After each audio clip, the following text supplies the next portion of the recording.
नमस्कार, मी अमित कोळेकर आणि आपण पाहतात तरुण भारत न्यूज. बेळगावसह देश विदेशातील घडामोडींचा आढावा घेऊया.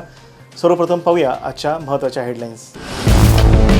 वाल्मिकी घोटाळ्यावरून भाजप आक्रमक, मंत्री नागेंद्रच्या राजीनाम्यासाठी बेळगावात आंदोलन, 50हून अधिक कार्यकर्ते ताब्यात.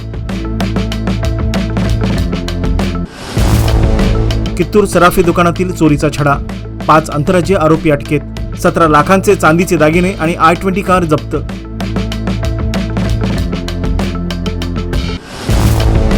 चार वर्षाखालील मुलांच्या औषधावर निर्बंध, सर्दी खोकल्याच्या औषधांच्या उत्पादन विक्रीवर कडक नियम, पालकांनी डॉक्टरांच्या सल्ल्यानेच औषधे द्यावीत.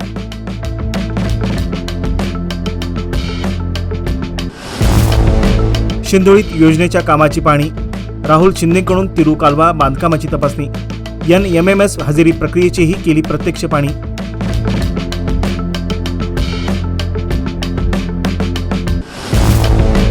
दुष्काळ घोषणेवर केंद्रीय पथकाची नजर, पीक नुकसानीचे अहवाल सादर, मंत्री सतीश जारकिहोळींचे काँग्रेसच्या अंतर्गत घडामोडीवर भाष्य.